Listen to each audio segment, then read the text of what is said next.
আল্লাহর নবী বলেন, তিন ব্যক্তির দিকে আল্লাহ কিয়ামতের ময়দানে তাকাবে না, তিন ব্যক্তির সাথে আল্লাহ কথা বলবে না, তিন ব্যক্তিকে আল্লাহ পবিত্র বানাবে না। মুসলিম শরীফের একটা হাদিস শুনেন, হাদিস নাম্বার 196 নাম্বার হাদিস। ক্বালা রাসূলুল্লাহ সাল্লাল্লাহু আলাইহি ওয়াসাল্লাম, আল্লাহ নবী বলেন, সালাসাতুল লা ইউকাল্লিমুহুমুল্লাহু ইয়াউমাল কিয়ামা ওয়া লা ইয়ানজুরু ইলাইহিম ওয়া লা ইউযাক্কিহিম ওয়া লাহুম আযাবুন আলীম। আল্লাহর নবী বলেন, তিন ব্যক্তির দিকে আল্লাহ কিয়ামতের ময়দানে তাকাবে না, তিন ব্যক্তির সাথে আল্লাহ কথা বলবে না, তিন ব্যক্তিকে আল্লাহ পবিত্র বানাবে না, তিন ব্যক্তির সাথে আল্লাহ কথা বলবে না, তিন ব্যক্তির দিকে আল্লাহ তাকাবে না, তিন ব্যক্তিকে আল্লাহ পবিত্র বানাবে না। এক নাম্বার শাইখুন জানিন, বৃদ্ধ বয়সে যেই বৃদ্ধ ব্যভিচার করে তার দিকে আল্লাহ তাকাবে না, তার সাথে আল্লাহ কথা বলবে না, এই ব্যক্তিকে আল্লাহ পবিত্র বানাবে না।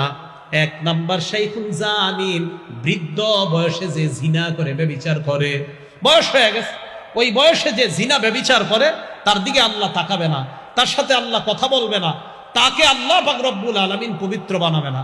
দুই নাম্বার, ওয়া মালিকুন কাজ্জাব, মিথ্যাবাদী শাসকের সাথে আল্লাহ কথা বলবে না, মিথ্যাবাদী শাসকের দিকে আল্লাহ তাকাবে না, মিথ্যাবাদী শাসককে আল্লাহ পবিত্র বানাবে না।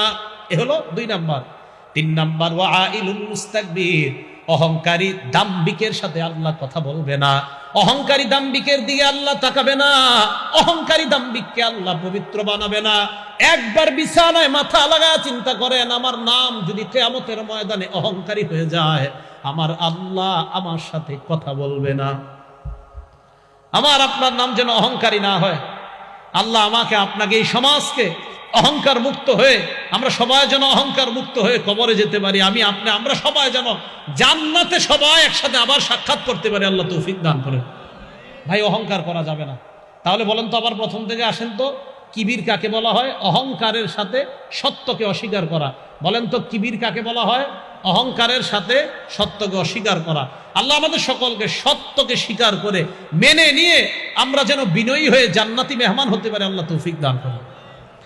এবার আরেকটা হাদিস শোনেন, হাদিসটা মুসলিম শরীফের 5360 এবং 5361 নাম্বার হাদিস। নবীজি সাল্লাল্লাহু আলাইহি ওয়াসাল্লাম আজীব এক হাদিস শোনাইছে।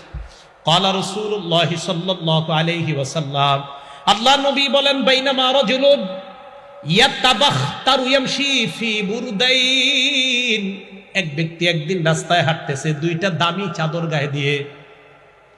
এই জায়গায় একটু বুঝেন, দামি চাদর গায়ে দেয়া দোষের না, অহংকার এসে যাওয়া দোষের। বড় বিল্ডিং বানানো দোষের না, অহংকার এসে যাওয়া দোষের। নেতা হওয়া দোষের না, অহংকার এসে যাওয়া দোষের। বিশাল বড় কোটিপতি হয়ে যাওয়া দোষের না, অহংকার এসে যাওয়া দোষের। কথাগুলো বুঝে মনে থাকবে তো? দামি কাপড় পরিধান করা এটা দোষের না, কিন্তু অহংকার এসে যাওয়া এটা দোষের। এক ব্যক্তি রাস্তায় হাঁটতেছে, কয়টা চাদর গায়ে? দুইটা দামি চাদর। তো নবীজি বলেন, সে যখন হাঁটতেছে, ইয়াতাবাখতারু, অহংকার করে হাঁটতেছে। ফাআজাবাতহু নাফসুহু, মনে মনে তার নিজের অনেক বড় মনে হইতেছে, আরে আমার মতো এরকম চাদর আর এই এলাকার কে গায়ে দিতে পারে? ভাই, এই কথাটা একটু মন দিয়ে শোনেন। নবীজি কি বলে? খাসাফাল্লাহু বিহিল আরদ, ওই মুহূর্তে আল্লাহ তারে জমিনের নিচে দাফন করে দিস। নবীজি বলেন, ফাহুয়া ইয়াতাজালজালু বিহা ইলা ইয়াউমিল কিয়ামা, শোনো আমার উম্মত, এই ব্যক্তি কিয়ামত পর্যন্ত মাটির নিচে যেতেই থাকবে, যেতেই থাকবে, শুধু অহংকার করার কারণে। এখনো আমরা অনেকে অহংকার করে রাস্তার মধ্যে হাঁটি, জানেননি কেন আল্লাহ ধরে না? কারণ নবীজি আল্লাহর কাছে দোয়া করছে, আমার উম্মতকে একবারে ধ্বংস করে দিয়েন না। ওই নবীর দোয়া বারবার আমাদেরকে বাঁচায়া দেয়। না হয় যেইভাবে অহংকার সুলভ কথা হয়, কর্ম হয়, আল্লাহর নবীর দোয়া না থাকলে ওই অহংকারীদেরকে আল্লাহ পানির মধ্যে ডুবায় মাটির নিচে দাফন করে মারতেন। যেইভাবে অহংকার সুলভ কথা আর আচরণ করা হয়, আল্লাহ চাইলে পারতেন। নবীর দোয়ার কারণে সবাই বারবার বেঁচে যাচ্ছে। তাহলে এই হাদিস দ্বারা কি বুঝলাম দেখেন তো? দুইটা দামি চাদর গায়ে দিয়ে অহংকার করে হাঁটতেছে। তাহলে পোশাক, দামি পোশাক পরা কি নাজায়েজ? বুঝে নেই, দামি পোশাক পরা নাজায়েজ? নাজায়েজ কোনটা? অহংকার। বড় বিল্ডিং বানানো হালাল টাকা দিয়ে, এটা কি নাজায়েজ? নাজায়েজ কোনটা? অহংকার। কোটিপতি হালাল পন্থায় হওয়া কি নাজায়েজ? অহংকার হয়ে যাওয়াটা নাজায়েজ।